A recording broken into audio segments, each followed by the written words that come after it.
నా పేరు జోగి వెంకట నాగేశ్వరరావు. మాది పుల్లపాడు పెడన మండలం పెద్దపల్లిపాడు. ఏం జరిగింది?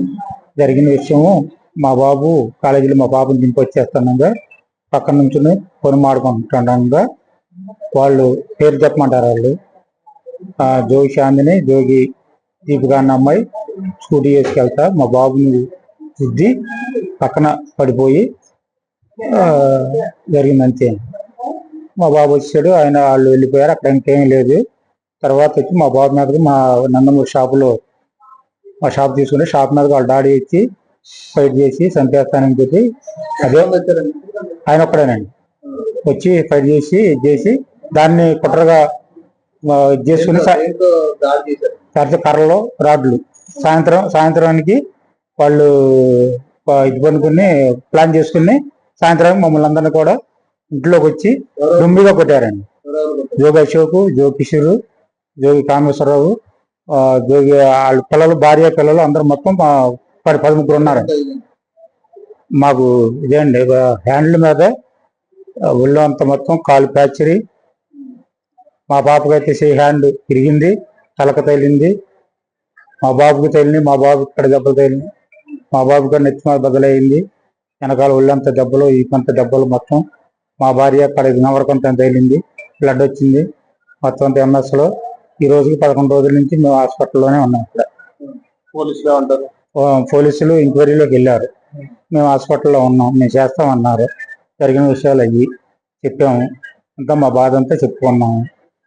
అది జరిగిన విషయం. అది కావాలని కుట్ర పనుకుని వాళ్ళంతా ప్లాన్ చేసుకుని కర్రలు కాడ చెక్కుని పెనుమల నుంచి వచ్చి పెనుమల వెళ్ళి కర్రలు తీసుకొచ్చి చెక్కున్న వాళ్ళు ప్లాన్ చేసుకుని సాయంత్రం 7:30కి అందరం మేము ఇంటికి వచ్చిన తర్వాత, మేము వచ్చేది 6 గంటలకి 6:30కి ఇంటికి వస్తాం.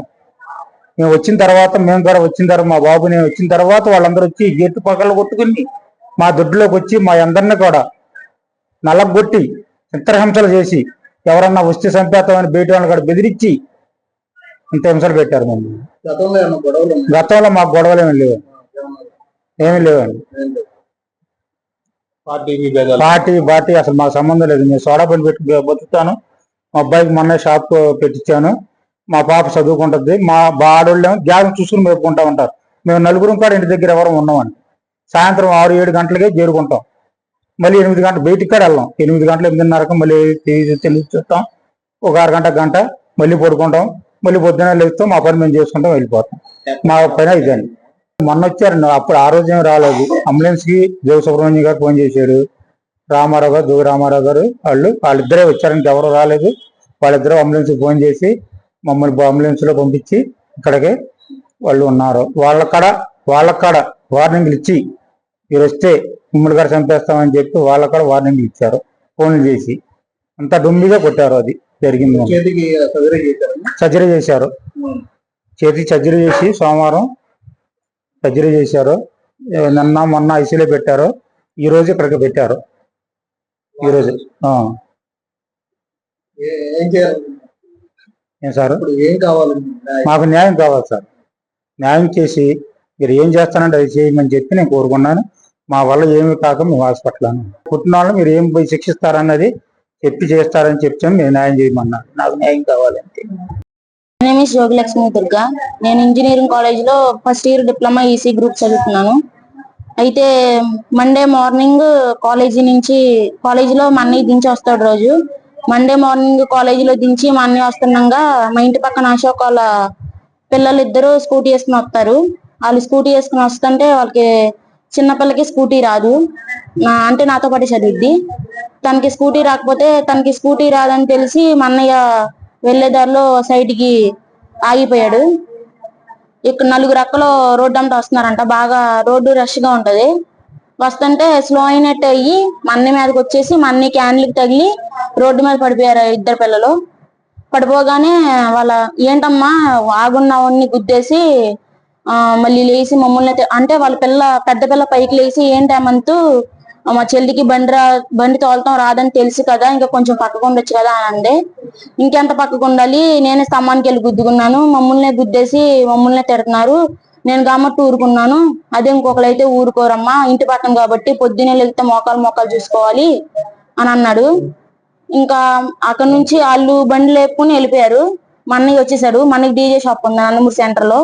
అక్కడ అవన్నీ ఊడ్చుకుని దేవుడికి సాంబ్రాణి పుల్లలు అవి వెలిగించుకొని అక్కడ ఉండేపాటికి వాళ్ళ నాన్నకి కాలేజీలోకి వెళ్ళంగానే వాళ్ళ నాన్నకి ఫోన్ చేశారంట. వాళ్ళ డాడీ వచ్చి మా అన్నయ్యని షాప్ దగ్గర బూతులు తిట్టాడంట. బూతులు తిడితే మా అన్నయ్య ఏం మాట్లాడలేదు. పక్కన వెల్డింగ్ షాప్ అన్నయ్య ఉంటాడు. అవన్నీ వచ్చి జాగ్రత్తగా మాట్లాడండి, పిల్లోడు ఏం మాట్లాడతలేదని మీరు బూతులు మాట్లాడుతున్నారు, ఏమన్నా ఉంటే తల్లిదండ్రులతో తేల్చుకోండి, పిల్లోని మట్టికి ఏమనొద్దు సెంటర్ లో అని చెప్పారు. నా కొడుకు అంత తెలుస్తా అని చంపేత అది ఇది అని చెప్పి బండి వేసుకుని వచ్చేసాడంట. వచ్చి మా నాన్న దగ్గర ఆగి ఇట్లా తిట్టాడంట. తిట్టిన తర్వాత పిల్లోని తిట్టొద్దు, ఎవరిని తిట్టొద్దు, నీకు తెలీదు నాకు తెలీదు గొడవ అని మా నాన్న అన్నాడు. అక్కడ ఏం జరిగిందో నువ్వు బండి వేసుకుంటారా, నేను బండి వేసుకొస్తాను, అక్కడికి ఇద్దరం వెళ్ళి ఏమైందో తేల్చుకున్నాం. మా పిల్లడు తప్పు అయితే నేను మా పిల్లని కొడతాను, మీ పిల్లల తప్పు అయితే మీ పిల్లలను నువ్వు తిట్టు అని చెప్పాడు మా నాన్న.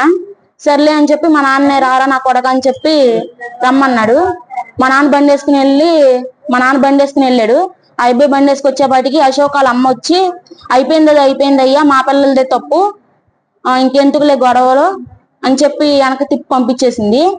సర్లేని వచ్చేసారు. అక్కడ గొడవ అయిపోయింది. మళ్ళీ 3ంటికి ఉప్పు కట్టలో లోడు డీజే వ్యాన్ కి అది వచ్చిందని లోడ్ వచ్చిందని చెప్పి వెళ్ళాడు బంటి మిల్లి. నేను కాలేజీ నుంచి మా నాన్న తీసుకొచ్చాను. నన్ను 4:30కే తీసుకొచ్చి నన్ను సుగంధ బండి దగ్గర దించి నన్ను బండిచ్చి పంపించాడు. నేను ఇంటికి వచ్చి నా పని నేను చేసుకున్నాను. 5 దగ్గర నుంచి తిడతానే ఉన్నారు పిల్లలిద్దరు మమ్మల్ని, అయినా ఊరుకున్నాం. మా అమ్మ 6:05 వచ్చింది ఇంటికి. మా నాన్నోళ్ళు మా అన్నయ్య ఉప్పు గట్టలు అక్కడ దించేసి ఇంకా వ్యాన్ కి సుగంధ బండి కట్టుకుని ఇంటికి వచ్చారు.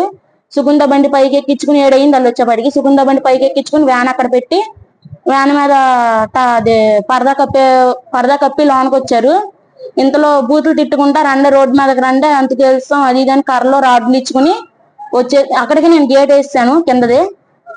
నేను వచ్చేసి గేట్ పడగొట్టుకుని గేట్ డోర్ తీసేసి ఫస్ట్ మొత్తం నన్ను కొట్టేశారు.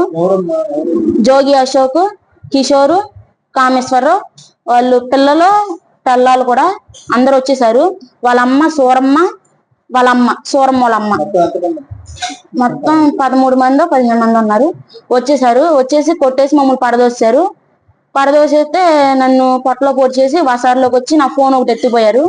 ఫోన్ పౌచ్ పడేసేసారు. ఫోన్ ఎత్తిపోయారు. మెల్లో చైను తెంపేసి నన్ను నెత్తి మీద కొట్టబట్టి నేను పడిపోయాను. మా అమ్మ ఇంట్లో ఉన్న దాన్ని బయటికి వచ్చి కొట్టబోయే వాటికి నేను అడ్డం పెట్టాను. నన్ను జుట్టించుకుని ఈడ్చేసి మా అమ్మని ఇక్కడ తలకే పగలు కొట్టారు. అని అది అయిపోయిన తర్వాత మమ్మల్ని అందరినీ చెదరమదర చేసేసి పంపించేసారు. ఊళ్ళో జనాలు ఎవరు రాలేదు, అసలు ఎవరు సపోర్ట్ చేయలేదు. నుంచి చూస్తున్నారు సినిమా చూసి. అంటే వాళ్ళు కూడా వస్తే మిమ్మల్ని కూడా వేసేస్తామని చెప్పారు, బెదిరించారు జనాలు. వాళ్ళు అక్కడ నుంచి స్కూటర్ యాక్సిడెంట్ విషయానికి ఇంత చేయాల్సిన అవసరం లేదు కదా. పాత గొడవలు అసలు ఏమి లేవండి. పాత గొడవలు అంటే వాళ్ళ పిల్లలు కొంచెం మంచోళ్ళు కాదు.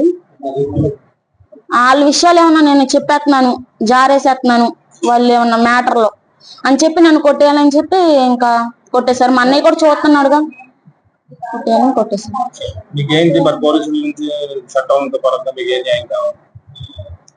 వాళ్ళు న్యాయం చేయాలి. చాణక్య ఛానల్ కి సబ్స్క్రైబ్ చేస్తే మాకు ఇంకా మంచి వీడియోస్ ని న్యూసెస్ ని చేయడానికి మాకు మోటివేషన్ ఉంటుంది. Thank you and don't forget to subscribe Chanakya channel.